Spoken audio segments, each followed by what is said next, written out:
오늘은 중국 AI 딥시크에 따른 시장 영향을 분석하고 그리고 최대 수혜주 세 종목까지 알아보도록 할게요. 이번 영상 반드시 보시기 바랍니다. 먼저 딥시크가 미국 시장, 우리 시장 충격을 주고 있지요. 그것뿐만 아니고 지금 보게 되면 미국 앱스토어 다운로드 순인데 딥시크가 1위 할 정도로 돌풍을 일으키고 있습니다. 자, 그러면 이런 AI 산업 구성이 어떻게 되고 그리고 또 시장에는 어떤 영향을 미치는지 지금부터 살펴보도록 할게요. 자, 먼저 산업 구성입니다.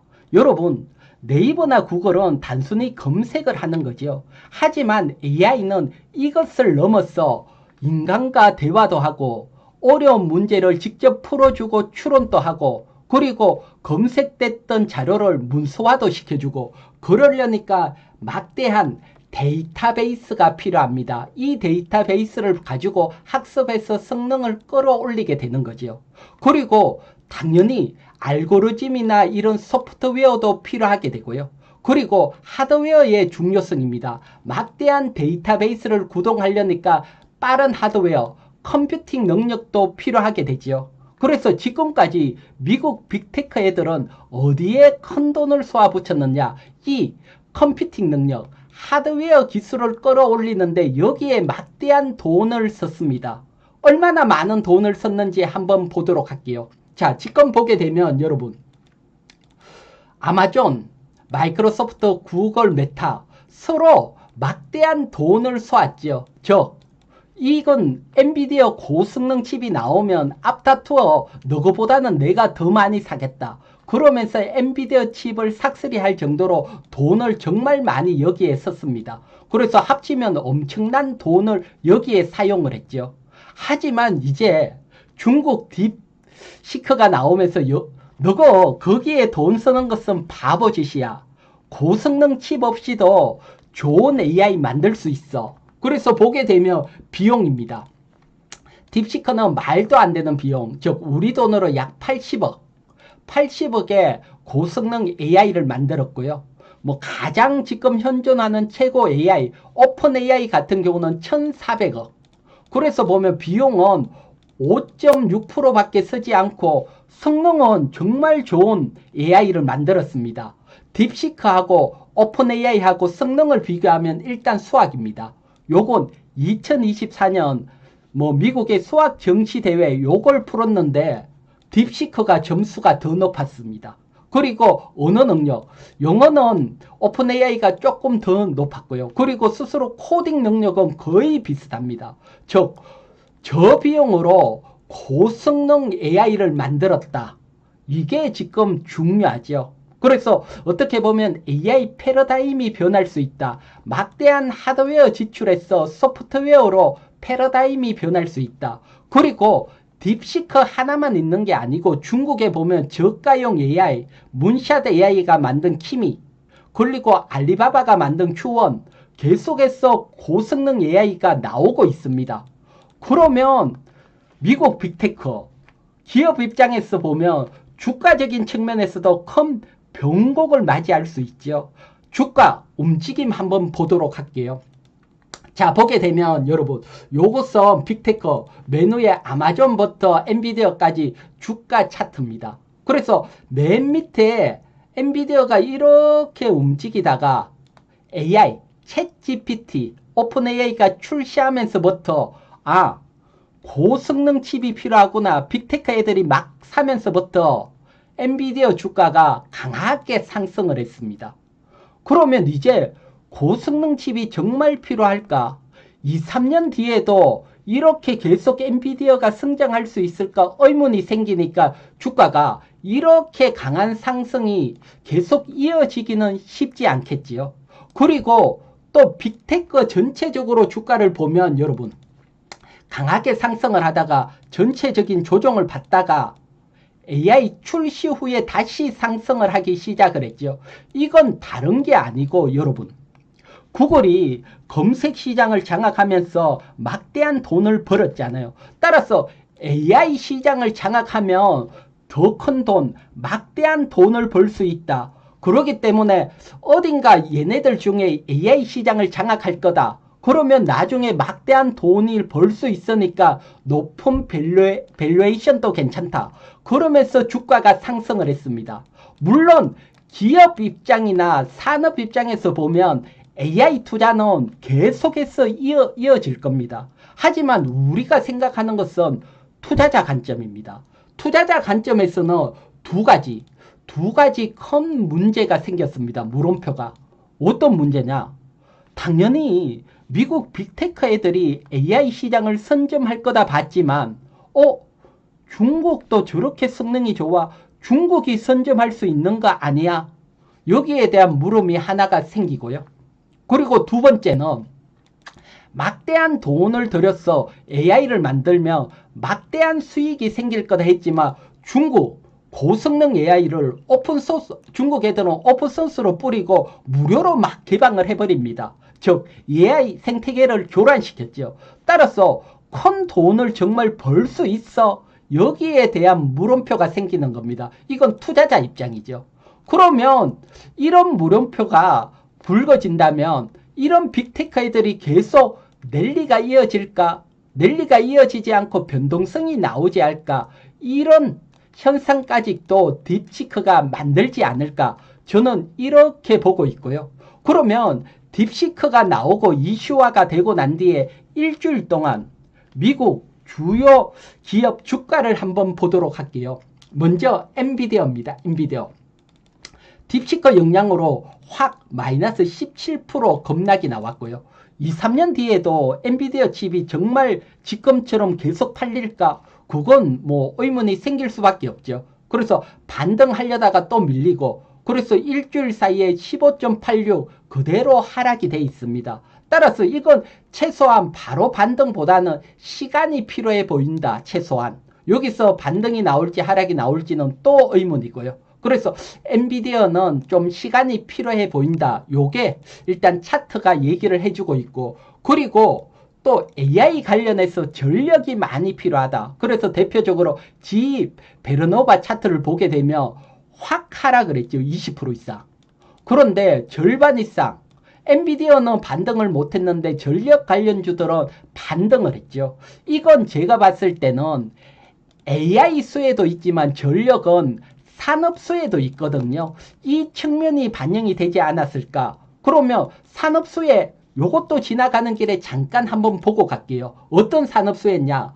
보게 되면 2000년 초반 때 미국 제조업이 이렇게 투자를 할 때 당연히 뭐라 그럴까요? 뭐 전력 설비 투자도 같이 늘었습니다. 구동을 하려면 전력이 필요하니까요.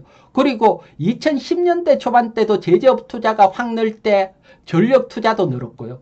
그런데 이번에 2022년부터 확 제조업 투자가 나올 때 전력 투자는 없었습니다. 그렇기 때문에 이거 구동하려면 당연히 이런 전력 투자가 이어진다. 그래서 이만한 어떻게 보면 한 10년 만에 슈퍼사이클 투자가 계속 이어진다.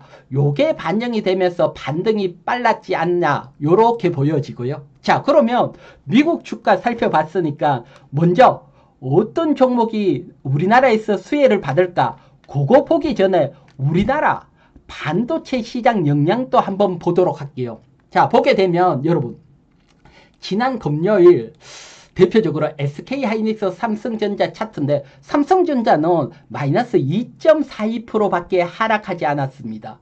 이건 어떻게 보면 좀 쓸쓸한 측면이 포함이 돼 있다. 왜? 삼성전자는 엔비디어, HBM 수에 기대감이 없었기 때문에 쇼크가 오더라도 하락이 적었다. 즉 HBM 기대감을 수혜를 못 받고 있다. 이걸 또 한 번 보여진 게 아닌가 요렇게 느껴지고요. 그 다음에 SK하이닉스 같은 경우는 HBM 수혜로 상승을 하다가 충격을 받았다. 그러면 얘가 계속 랠리가 나올까? 제가 보는 관점에서는 조금 회의가 들고요. 뭐 반등 정도만 보고요. 일단 반도체라는 업황을 보게 되면 D램 가격이 계속 하락을 합니다. 이건 중국 저가형 D램으로 원래 계속 하락을 할 겁니다. 그래서 삼성전자 같은 경우는 지난 4분기부터 실적이 꺾였지요. 하지만 SK하이닉스는 4분기가 좋아졌지만 1분기부터는 실적이 꺾일 것으로 모든 정보사 리포트가 나오고 있고요. 그래서 이런 실적이 올해 계속해서 꺾일 것으로 예상이 됩니다. 여기에다가 HBM 성장에 대한 물음표까지 붙었기 때문에 강한 랠리를 기대하기는 만만찮다. 요렇게 설명을 드리고요. 자, 그러면 지금부터 수혜주 살펴볼게요. 수혜주는 다른 게 아니고 일단 지난 금요일 날 딥시커 영향이 나왔을 때 주가 보면 반도체나 전선 이런 애들은 하락을 했지만 강하게 상승을 한 게 인공지능이나 챗GPT 이런 관련주들이 강하게 상승을 했거든요. 특히 딥시크하고 가장 관련이 된 건 이 챗GPT죠. 그래서 제가 이 챗GPT 관련주 모두 엑셀 파일로 정리를 했거든요. 한번 보도록 할게요. 자, 엑셀 파일로 정리를 했는데 여기서 참고적으로 가장 강하게 상승을 한 종목이 가장 수혜를 받는 종목이고요. 그래서 플래터, 코난 테크놀리지, 설트렉스가 최대 수혜를 받는 세 종목이다 볼 수가 있고요. 그리고 여기에서 여러분들에게 이 종목을 추천을 드리는 건 아닙니다. 제가 어떤 수혜주가 있고 그리고 이 수혜주의 펀더멘탈 자본 총계나 부채 비율, 영업이익, 펀더멘탈이 어떻다 이걸 여러분들에게 전달을 해주기 위해서 이렇게 작업을 했는 거니까요. 그래서 추천이 아니니까 당연히 매수와 매도 결정은 여러분 스스로 하셔야 된다는 점 설명을 드릴게요. 자, 그러면 먼저 이날 제가 주가 움직임을 봤는데 상한가는 프리터 한 종목이 들어갔는데 상한가도 강하게 말아 올리지를 못하더라고요. 상한가 잔량이 뭐 20만 주, 30만 주 남는 게 아니고 딸랑 한 1만 주 정도로 겨우 상한가를 올리더라고요. 그런 측면에서 봤을 경우 이번 주 계속해서 랠리가 나오기보다는 어느 순간 조정이 나올 때 조정을 이용해서 관심을 가져야 되지 않을까 요렇게 보여지고요. 그리고 강하게 갖는 종목 뭐 마음 AI까지 이 네 종목을 봤더니 공통점이 있었습니다. 제가 업종별 뭐 리포트도 살펴봤지만 뭐 특별한 게 없고 공통점이라는 것은 다른 게 아니고 역시 챗GPT에 뭐 가장 필요한 LLM 기술, 거대 언어 모델이죠. 즉 사람과 소통을 뭐 대화가 돼야 되니까요. 그래서 이 LLM 기술을 보유하고 있는 종목이 크게 갔더라고요. 그래서 결국은 딥시커 수에는 우리나라에서는 이 LLM 기술 보유주다 요렇게 보여지고요. 그런데 이들 종목 중에서 뭐 보게 되면 플리토나 그래도 설트릭스는 흑자입니다. 그래서 괜찮은데 코난 테크놀리는 너무 적자가 커요. 3분기 동안 47억 큰 적자가 났는데 자본 총계는 177억 밖에 안 돼요. 그래서 이런 적자가 몇 번 나게 되면 자본 확충을 할 수밖에 없습니다. 즉 자본 확충이라는 게 유상증자가 되든 아니면 대기업 지분 투자를 받든 뭔가 자본 확충이 나오고 난 뒤에 보유를 하고 계속 갈 수가 있지 그렇지 않은 경우는 펀더멘탈적으로 조금 리스크가 있다. 따라서 실적 발표 때는 뭐 보유하면 안 된다. 요거요. 그 다음에 마음 AI도 부채가 너무 많으니까 요것도 펀더멘탈적인 문제가 있다. 요 점까지 또 설명을 드릴게요. 자, 그리고 수혜주 중에 대형주는 여러분 뭐 다른 거 없더라고요. 네이버하고 카카오가 가장 상승을 했고 차트적으로는 그래도 제가 볼 때는 네이버가 좀 더 강하다. 그래서 대형주는 네이버에 관심을 가질 수 있다. 요렇게 설명을 드리고요. 자, 그러면 여러분 이런 딥시커 수혜주 말고 제가 중소형주 뭐 5배나 10배 가는 기법들 다 알려드렸지요. 이 기법 어디에서 볼 수 있다고 했습니까? 보게 되면 여러분 저 이희경 정제TV 유튜브에 들어오시면 제가 중소형주 10배 상승, 5배 상승, 20배 상승 기법들 설명, 계좌 적용 설명 여러분들은 공부만 하면 되고요. 앞에 영상 하나만 보더라도 중소형주 보는 시각이 달라질 겁니다. 그리고 여러분 당장 어려우신 분들 계시잖아요. 어려우신 분들은 제가 채널 회원 운영을 하는데 채널 회비는 18,000원으로 부담 안 될 거고요. 채널 회원님들에게는 핵심 종목 공유를 해드리고 그리고 핵심 기법 계속해서 올려드립니다. 이 핵심 기법만 보더라도 채널 회비 18,000원은 뽑고도 남는다 자신을 하고 그리고 채널 회원 가입은 이희경경제TV 유튜브에서 여기에 가입 있습니다. 가입 클릭을 하면 가입할 수 있다 설명을 드릴게요. 자, 그러면 여러분 오늘은 여러분들에게 딥시커 다른 시장 역량과 수혜주까지 살펴봤지요. 자, 참고하시고 구독자 여러분들 늘 감사합니다. 영상을 보시고 감사합니다 댓글 하나에 힘이 뿡뿡 나니까요. 댓글 좋아요 감사하고 제 영상 처음 보시는 분들은 구독 필수입니다. 구독하셔서 저와 함께 부자의 길로 동행하시기 바랍니다. 자, 그러면 이제 2월이 시작이 됐지요. 6월달도 모두 성공 투자하시기 바랍니다.